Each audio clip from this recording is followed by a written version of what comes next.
Waiting. I'm visiting my family member today.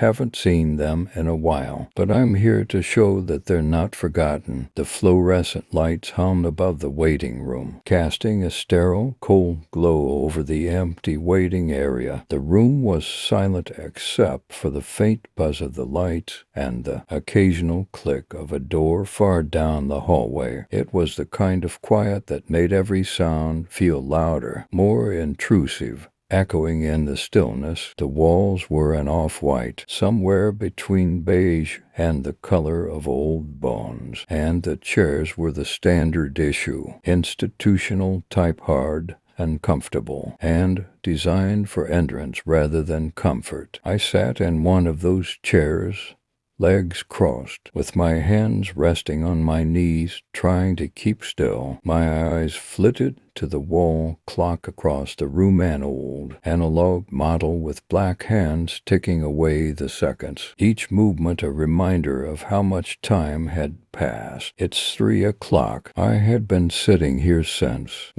2, 3.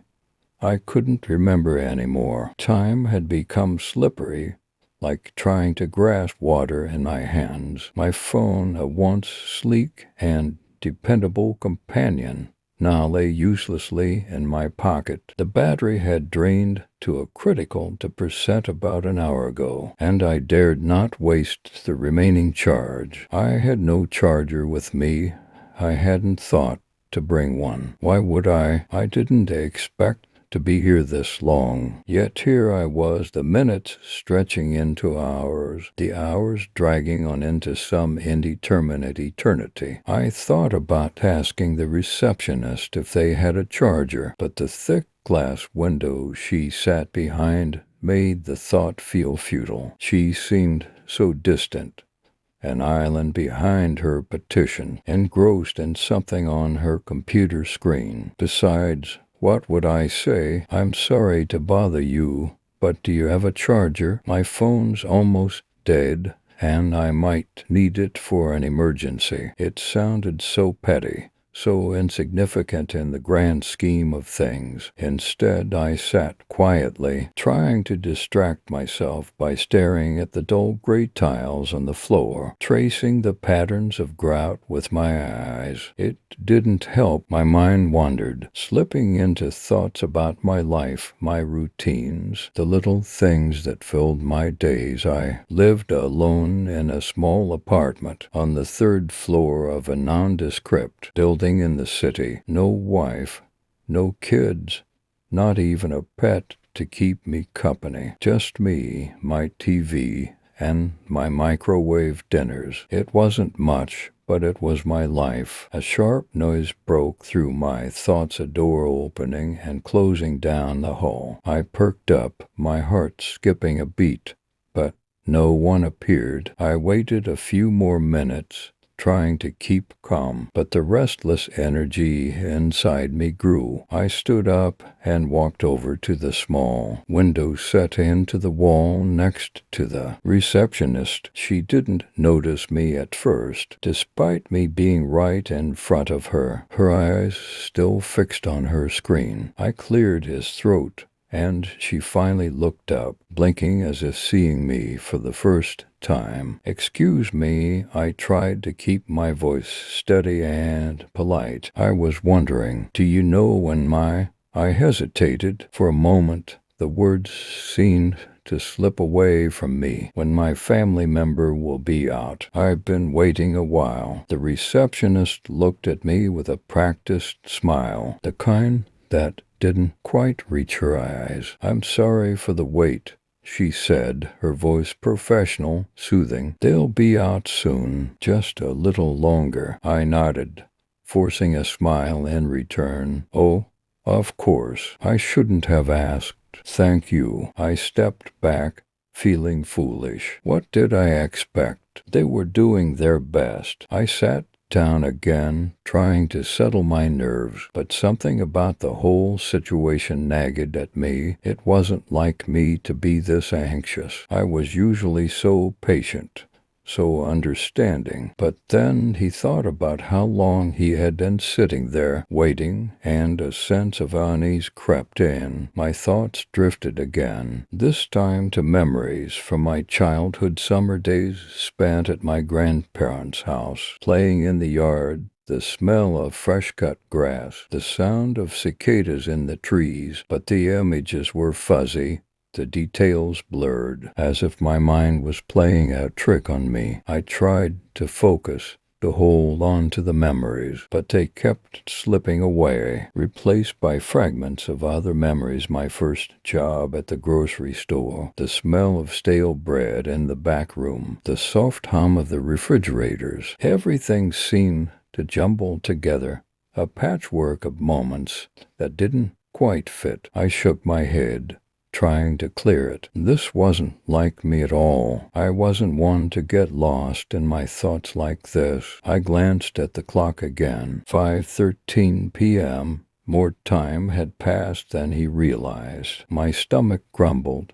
reminding me that I hadn't eaten since breakfast. I should be home by now, microwaving a TV dinner, maybe watching some old reruns on TV. But instead, I was still here in this waiting room, with no end in sight. I stood up again, pacing the length of the room, my anxiety growing with each step. I thought about asking the receptionist for an update, but hesitated. What was the point? They'd just tell him the same thing. Soon, just a little longer, but I couldn't shake the feeling that something was off, that something was wrong. The memories that had been so clear earlier now felt distant, disjointed. I couldn't remember the last time I'd actually spoken to my family member. Had it been days, weeks? The thought sent a chill down my spine. Why was I here? Finally, I couldn't take it anymore. I marched back to the window and knocked, louder this time. The receptionist looked up, her smile fading slightly as she saw the look on his face. "Is something wrong?" she asked, her voice still calm, but there was a hint of concern now. I swallowed, trying to keep my voice steady. "I'm sorry to bother you again, but is there any update? I've been waiting for hours, and I just want to know if everything's okay." The receptionist glanced at the clock on her desk, then back at me. "I understand, sir. It shouldn't be much longer now. Maybe 30 minutes. We're very sorry for the delay." 30 minutes, I repeated, nodding slowly. "Okay.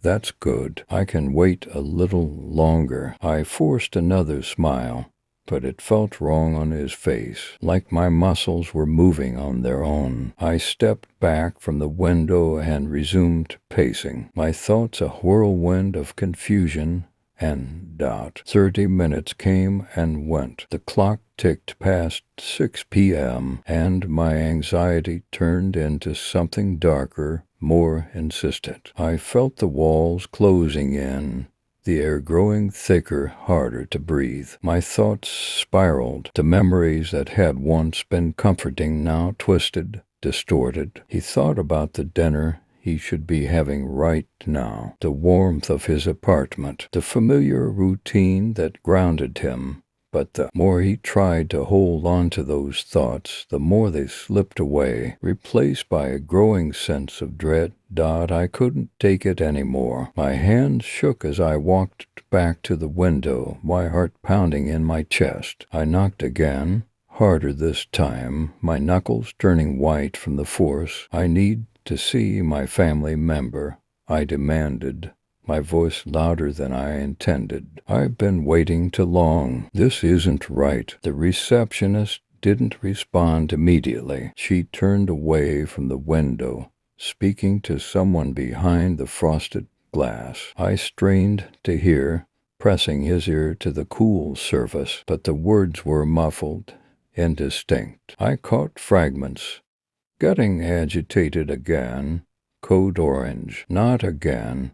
But they didn't make sense. A sick feeling settled in my stomach. They were talking about me. I stepped back, panic rising in his chest. This wasn't just a delay. Something was wrong. I reached into his pocket for his phone, desperate to call someone, anyone, but my fingers didn't find the familiar shape of his phone. Instead, they closed around something soft, something that shouldn't be there. My breath caught in my throat as I pulled it out of foam block, the kind they used in arts and crafts, shaped like a phone, but obviously not real. I stared at it in disbelief, my mind struggling to process what I was seeing. This wasn't my phone. This wasn't real.